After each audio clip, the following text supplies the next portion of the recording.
भक्त वत्सल भगवान की हरि ओम।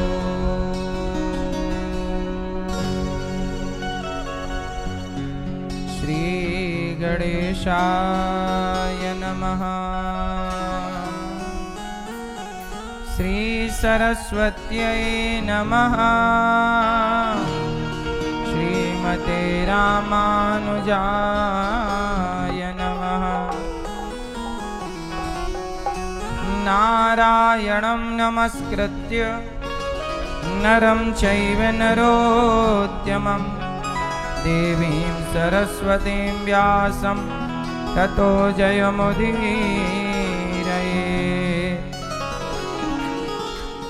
लक्ष्मीनाथ समारंभां नाथयामुनमध्यमाम् अस्मदाचार्यपर्यन्तां वन्दे गुरु परम्पराम्। जय जय श्री राधा रमण, जय जय नवल किशोर, जय गोपी चित चोर प्रभु, जय जय माखन चोर। जय जय माखन चोर, जय जय माखन चोर। राधा मेरी मात है, पिता मेरे घनश्याम, इन दोनों के चरणों में मेरा कोटि कोटि प्रणाम। मेरा कोटि कोटि प्रणाम, मेरा कोटि कोटि प्रणाम। आए हो तो प्रेम से लो हरि का नाम, सब भक्तों को अनिरुद्ध की जय जय राधे श्याम। जय जय राधे श्याम, जय जय राधे श्याम, जय जय सीताराम। बोलिए जगन्नाथ भगवान की जय, जगन्नाथ महाप्रभु की जय, बलभद्र भगवान की जय, सुभद्रा मैया की जय। जगन्नाथ स्वामी नयन पथगामी, जगन्नाथ स्वामी नयन पथगामी।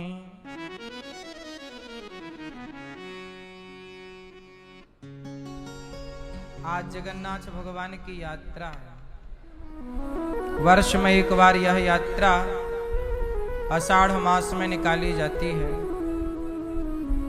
और आज भगवान जगन्नाथ जी अपने मंदिर से निकल करके मासी माँ के घर जा रहे हैं। ये मासी माँ कौन है, क्या कथा है, अभी इनकी कथा सुनाएंगे आपको। क्यों निकलती है यात्रा, क्या है इस यात्रा के पीछे का रहस्य, जगन्नाथ भगवान का प्रादुर्भाव कैसे हुआ, कौन है जगन्नाथ जी। आज जगन्नाथ जी की संपूर्ण बात आपको ये दास बताएगा। जगन्नाथ जी का प्राकट्य कहां से हुआ, जहां से हुआ, आज उन्हीं के चरणों की रज की महिमा सुनो।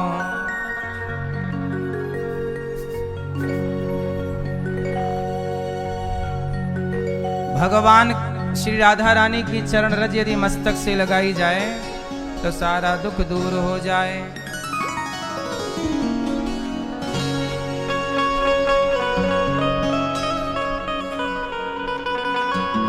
तेरी बिगड़ी बना देगी,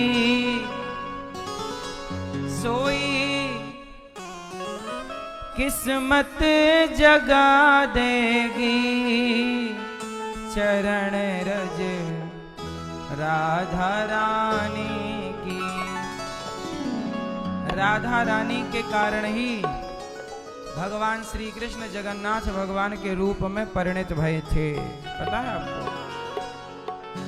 तो जगन्नाथ जी के स्वरूप में राधा रानी का मुख्य भाव है, तेरी बिगड़ी बना देगी सोई किस्मत जगा देगी, चरण रज राधा रानी की। सोई किस्मत जगा देगी, सोई किस्मत जगा देगी, चरण रज राधा रानी की, चरण रज राधा रानी की। राधे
राधा रानी की, तुझे सबसे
तुझको भरोसा है, अगर तुझको उठाकर फर्श से तुझको तुझे अर्शों पे बिठा देगी, तुझे अरसों पे बिठा देगी।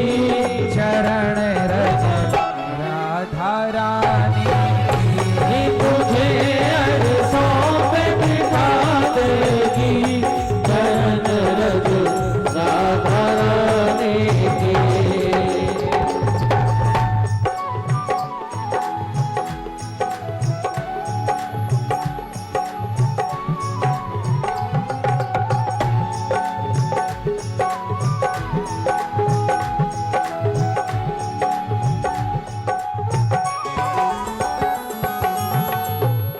तेरे जीवन के अंधियारों मैं बन के रोशनी तुझको, तेरे जीवन में अंधियारों मैं बन के रोशनी तुझको। तेरे जीवन के अंधियारों में बन के रोशनी तुझको, तेरे जीवन में अंधियारों में बनकर रोशनी तुझको। नया रास्ता दिखा देगी, नया रास्ता दिखा देगी, चरण रज राधा रानी की, नया रास्ता दिखा देगी, चरण रज राधा रानी के, चरण रज राधा रानी के, चरण रज राधा रानी के। तेरी बिगड़ी बना देगी, तेरी बिगड़ी बना देगी, चरण रज राधा रानी की, चरण रज राधा रानी के, चरण रज राधा रानी के, चरण रज राधा रानी के, चरण रज राधा रानी के, चरण रज राधा रानी के, चरण रज राधा रानी के, चरण रज राधा रानी के, चरण रज राधा रानी के।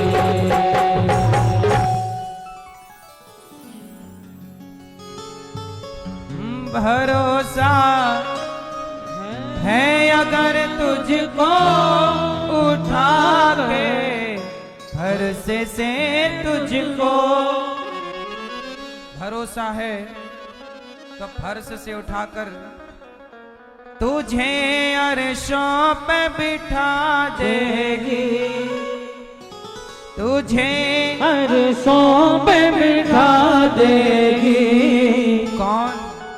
चरण रज राधा रानी नहीं, राधा रानी के चरणों की धूल इतना कर सकती है, केवल चरण रज।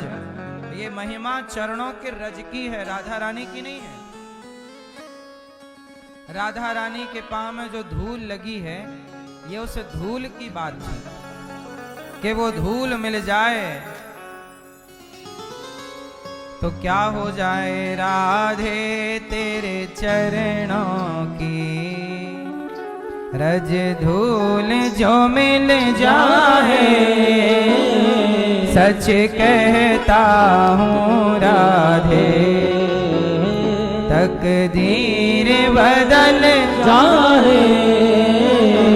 राधे तेरे चरणों की सुनते हैं तेरी रहमत, दिन रात बरसती है, सुनते हैं तेरी रहमत दिन रात बरसती है।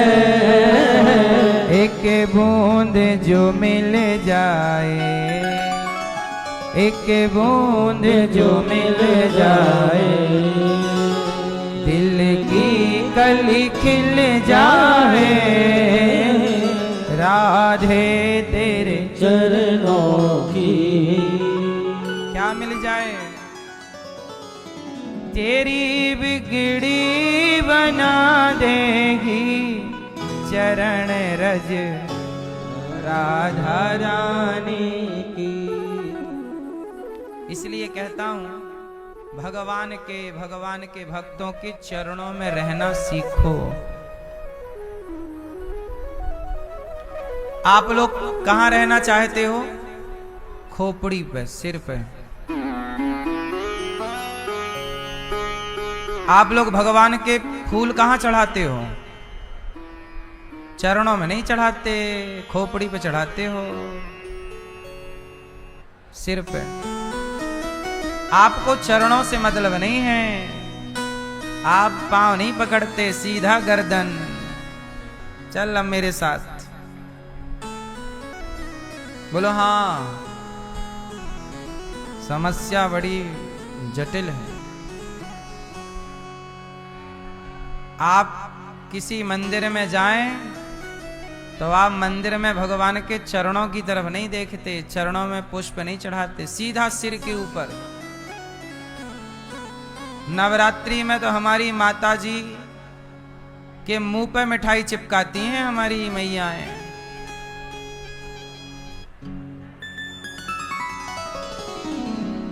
इसलिए कहता हूं, जब भगवान श्री कृष्ण को मांगने के लिए दुर्योधन गया और अर्जुन गए, महाभारत का युद्ध होने वाला था, बोलो हाँ। उस युद्ध में दुर्योधन भी गया और अर्जुन भी गए। दोनों ने कहा कि कृष्ण हमारे तरफ से चलो। तो भगवान भोजन करके थोड़ा विश्राम कर रहे थे, तो नेत्र बंद कर लिए। तो पहले आया दुर्योधन, और दुर्योधन आके भगवान के सिर की तरफ खड़ा हो गया। और अर्जुन आए और अर्जुन भगवान के चरणों की ओर खड़े हो गए।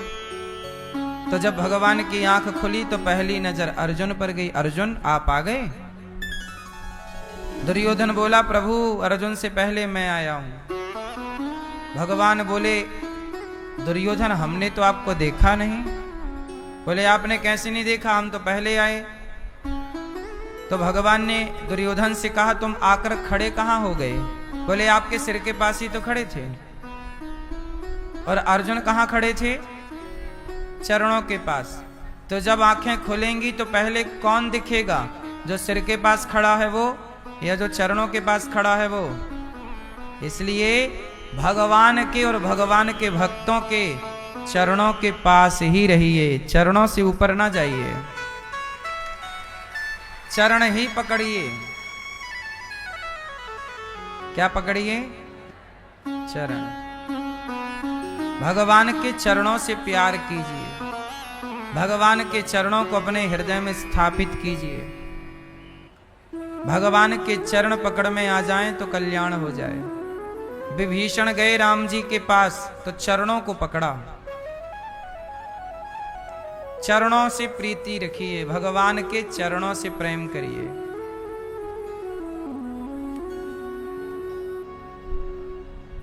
इसलिए जब भी जाओ तो भगवान के मुखमंडल को भी देखो, पर भगवान के चरणों को भी देखो। इसलिए साल में एक बार बिहारी जी के चरणों का दर्शन होता है। साल में एक बार किसका दर्शन होता है? चरणों का, चरण दर्शन। जगन्नाथ जी, जगन्नाथ जी के हाथ देखो कैसे हैं, आधे आधे हाथ हैं। आधे हाथ काहे हैं? आंखें देखो कैसी हैं। ऐसी आंखें किसकी होती हैं भाई? ऐसी आंखें क्यों हैं जगन्नाथ जी की? ऐसे स्वरूप क्यों है जगन्नाथ जी का? और जगन्नाथ जी लकड़ी के ही क्यों होते हैं? जबकि सनातन धर्म में तो प्रतिमा शिला की होती है, पत्थर की। पर जगन्नाथ जी लकड़ी के हैं, और वो लकड़ी भी नीम की लकड़ी होती है। कौन सी लकड़ी? नीम। अब जगन्नाथ जी कौन है, कैसे प्राकट्य हुआ, कौन बने, जगह हाथ कहाँ चले गए, आंख कहाँ गई, मुंह कहाँ गया, पांव कहाँ गए, ये सब सवाल हैं, सबका उत्तर जानेंगे। आज बड़ा पावन पर्व है इस देश में जगन्नाथ जी की यात्रा का। हमारे परीक्षित बन के श्रीमती शिवानी गुप्ता जी, मैया ने बड़ा पुण्य का कार्य किया कि इस पावन पर्व में हम सबको भगवान की कथा से जोड़ दिया है ना।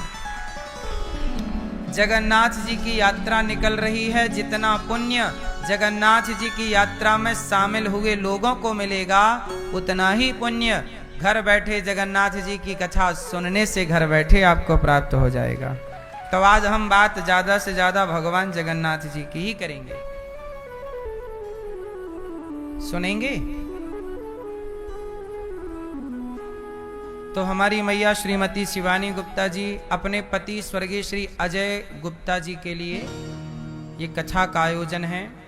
इनके पुत्र ओम गुप्ता जी, मनन गुप्ता जी, समस्त गुप्ता परिवार वैशाली गाजियाबाद से हैं। सारे लोग आए हैं परिवारी जन, जो नहीं आए वो टीवी यूट्यूब पर सुन रहे हैं। आप भी कथा अपने टीवी पर या अपने मोबाइल पर अनिरुद्धाचार्य टाइप किया करो तो आपके मोबाइल पर भी कथा आ जाएगी।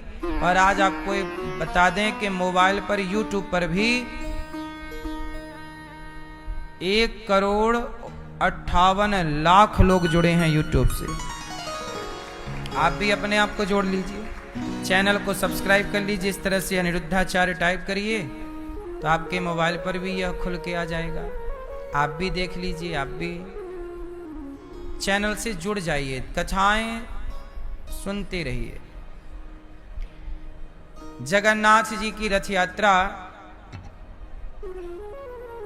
क्यों और कैसे, तो सुनो। जगन्नाथ भगवान कौन है पहले ये बताओ, कौन है जगन्नाथ जी? कौन? भगवान श्री कृष्ण। भगवान श्री कृष्ण के बारे में आपने सुना होगा कि भगवान वृंदावन से द्वारिका चले गए थे। कहां चले गए? जब द्वारिका भगवान कृष्ण गए तो द्वारिका से भगवान 100 सालों के बाद, 100 वर्ष के बाद भगवान वापस वृंदावन आए। कितने साल दूर रहे वृंदावन से? क्यों? क्योंकि राधा रानी से कृष्ण का 100 वर्षों का वियोग हुआ। क्यों हुआ? क्योंकि राधा रानी को उनके भैया श्री दामा ने श्राप दे दिया था कि आपको कृष्ण का 100 वर्षों का वियोग होगा। भगवान श्री कृष्ण की टोटल लीला थी 125 वर्ष की। इस धरती धराधाम पर भगवान कृष्ण कितने वर्ष रहे? 125 वर्ष, जिसमें 10.5 साल तो वृंदावन में रहे। 10.5 साल के बाद भगवान वृंदावन से मथुरा चले गए। वहां 10.5-11 साल की उम्र में भगवान ने कंस को मारा। फिर कंस को मार करके पढ़ने उज्जैन गए, जहां सुदामा जी से दोस्ती हुई। फिर वहां से मथुरा फिर वापस आए, तो लंबे टाइम तक मथुरा ही रहे, वृंदावन आना जाना नहीं हुआ। फिर क्या हुआ कि भगवान श्री कृष्ण ने जरासंध को 17 बार युद्ध में हराया। जरासंध कौन था? कंस का ससुर। जरासंध की 2 बेटियां थीं, अस्ति और प्राप्ति। इन दोनों का विवाह कंस से हुआ।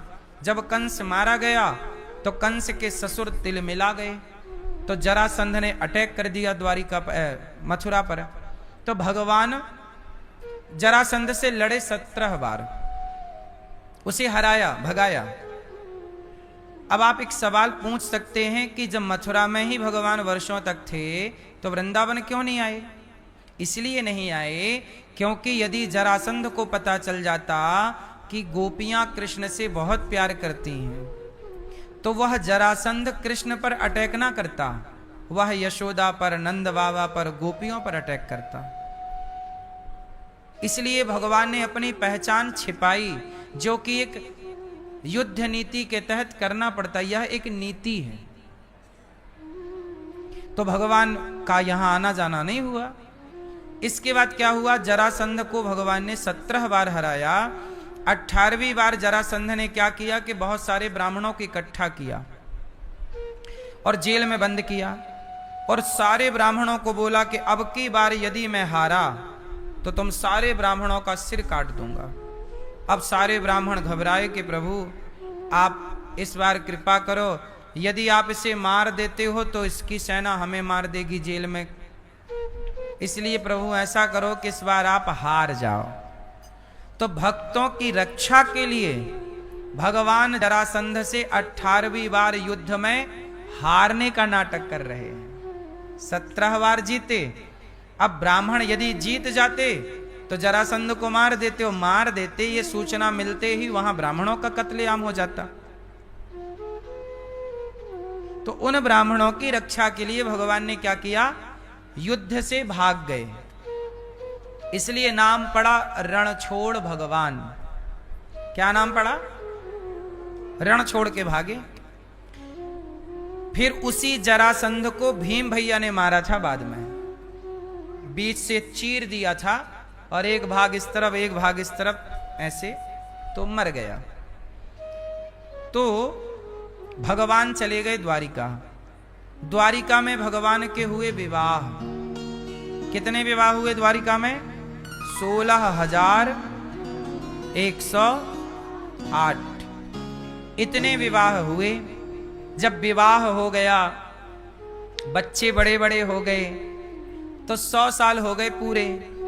तो 100 साल बाद भगवान कृष्ण ने प्लान बनाया कि चलो कुरुक्षेत्र चलते हैं। चंद्र ग्रहण आया। कौन सा ग्रहण आया, चंद्र ग्रहण या सूर्य ग्रहण आया। तो भगवान स्नान करने, जैसे ग्रहण में लोग नहीं तीर्थों में स्नान करने, तो उस समय भगवान बोले कि चलो अपन कुरुक्षेत्र चलते हैं। तो कुरुक्षेत्र में ग्रहण का स्नान होता है, आज भी होता है। तो भगवान आए वहां पर, और जब भगवान आए तो वहां कुरुक्षेत्र से लौटते समय भगवान श्री कृष्ण आए वृंदावन। कहाँ आए, वृंदावन। और जब वृंदावन आए तो वृंदावन में भगवान कृष्ण की भेंट हो गई राधा रानी से। राधा रानी ने कहा आओ द्वारिकाधीश। भगवान श्री कृष्ण बोले राधा, राधे तुम तो ऐसे ना कहो। तब राधा रानी ने कहा तो हम क्या कहें, आपको हमारी याद नहीं आई? इतने दिन आप दूर रहे, जब तक आप वृंदावन में थे तो बांसुरी बजाते थे, वृंदावन से बाहर गए तो सुदर्शन चक्र चलाने लग गए। याद रखना कन्हैया, आप भले वृंदावन में 10.5 साल रहे और भले आप द्वारिका में सैकड़ों साल रहे, लेकिन आपके वो सैकड़ों साल लोग याद ना रखेंगे। वृंदावन में बिताए वो 10.5 वर्ष ही दुनिया याद रखेगी। इसलिए आज भी कृष्ण की सारी लीलाओं में वृंदावन ब्रज मंडल की ही कथा है, जबकि यहाँ 10.5 साल रहे और 100 साल के लगभग द्वारिका में थे। तो 100 साल में क्या किया वो बातें किसी को पता नहीं है। वहां तो मोटा मोटा विवाह किए, दुष्टों को मारा, बस यही है। सुदामा से मिले, बस ये कथा प्रचलित है द्वारिका की। बाकी सारी कथाएं वृंदावन ब्रज मंडल की ही प्रसिद्ध हैं। राधा रानी ने कहा कि आपको द्वारिकाधीश के नाम से नहीं, वृंदावन बिहारी लाल के नाम से ही जाना जाएगा।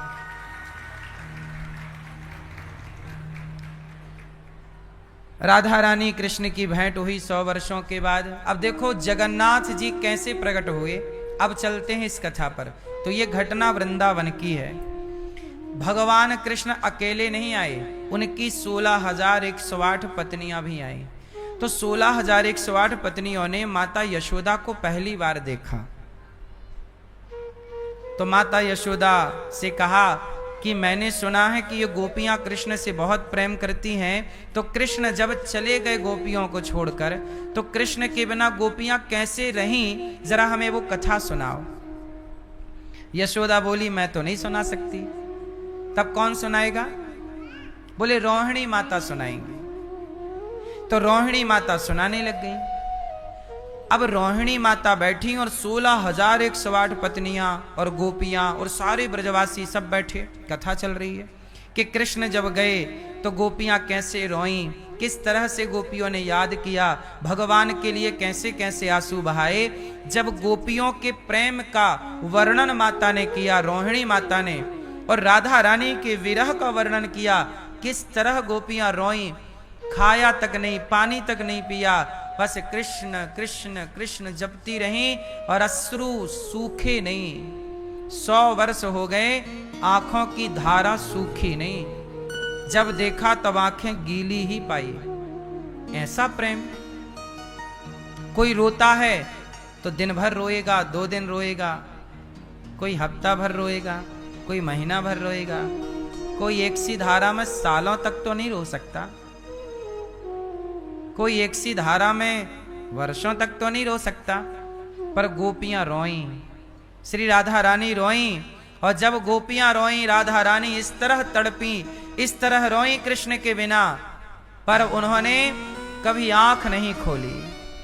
आंखें टपकती रहीं, अर्थात अश्रु टपकते रहे, नेत्र बंद रहे। किसी ने कहा राधा एक बार हमें तो देख लो।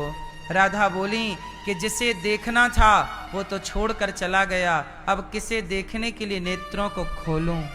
तो राधा रानी ने नेत्र बंद कर लिए।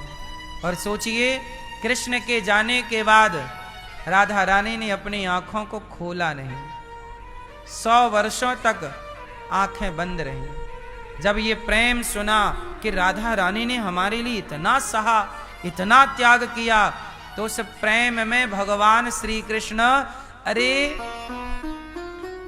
गोपियां रोईं तो आंखों से आंसू बहे, पर कृष्ण उस प्रेम में ऐसे भीगे और विरह की अग्नि में ऐसे जले कि लोग रोते हैं तो आंसू बहते हैं, कृष्ण जब रोए तो आंखें ही बह गईं। अब आप कहोगे कैसे? तो सोना और लोहा जब भट्टी पर डालो तो पिघल जाता है कि नहीं? बोलो हाँ। ऐसे अधिक प्रेम में, विरह की अग्नि में, विरहाग्नि, विरह की अग्नि में भगवान श्री कृष्ण का शरीर पिघलने लगा, जैसे अधिक ताप पर लोहा और सोना पिघलकर पानी हो जाता। भगवान कृष्ण ऐसे प्रेम में पिघले, ऐसा प्रेम में, विरह में डूबे, विरह की अग्नि में ऐसे जले कि आंखें ही पिघल कर बह गईं, हाथ बहने लग गए, पांव बहने लग गए। और वहां कृष्ण, बलराम और सुभद्रा तीनों खड़े, और तीनों की यही स्थिति। तब नारद जी आए। नारद जी ने रोहिणी मां के चरणों में निवेदन किया कि माता कथा रोको, भगवान को देखो क्या हुआ। माता ने रोका, पलट कर देखा तो भगवान की आंखें बह चुकी थी, हाथ जा चुके थे आधे। और कथा सुनाती तो पूरे कृष्ण पिघल जाते, पर कथा रोक दी गई। अब दौड़े दौड़ी राधा रानी आई, यशोदा मैया, कन्हैया क्या हुआ, प्रभु क्या हुआ? भक्तों ने कहा ये आपकी हालत कैसे हुई, कौन सा वैद्य बुलाएं कि आप ठीक हो जाएं? जब ऐसा सब कहा सबने, तब श्याम सुंदर ने कहा कि मेरा कोई इलाज नहीं है। 100 वर्षों तक राधा रानी मेरे लिए तड़पती रही, रोती रही, तो राधा के प्रेम ने मुझे ऋणी बना दिया। अब मैं राधा के प्रेम के ऋण को चुकाने के लिए यूं ही खड़ा होकर अपने भक्तों का, अपने राधा रानी का ऋण चुकाता रहूंगा। उसी स्वरूप में भगवान खड़े हो गए, स्थापित हो गए। उसी स्वरूप को कहा गया जगन्नाथ। हाथ आधे, आंखें पिघल के बाहर। इसलिए देखो ये पूरा हम लोगों का आंखों के बीच में ना गड्ढा होता है, ये देखो यहां ऊपर से नीचे, लेकिन भगवान का सपाट है, क्योंकि ये पूरा हिस्सा पिघल गया तो एक हो गया। फिर वही भगवान श्री कृष्ण बोले कि अब मैं जगन्नाथ के नाम से जाना जाऊंगा। तो श्री कृष्ण ही जगन्नाथ के नाम से। फिर आगे की कथा है कि द्वार जगन्नाथपुरी में एक इंद्रद्युम्न नाम के राजा थे। इंद्रद्युम्न नाम के राजा ने एक मंदिर बनवाया, जो मंदिर आज भी मंदिर जगन्नाथ जी के मंदिर के नाम से आप जानते हैं। वो मंदिर किसने बनवाया? इंद्रद्युम्न नाम के राजा ने। अब वृंदावन से जगन्नाथ की यात्रा की कथा सुनाता हूं, वो ध्यान से सुनिए। इंद्रद्युम्न नाम के राजा थे, उनकी पत्नी का नाम था गुंडीचा।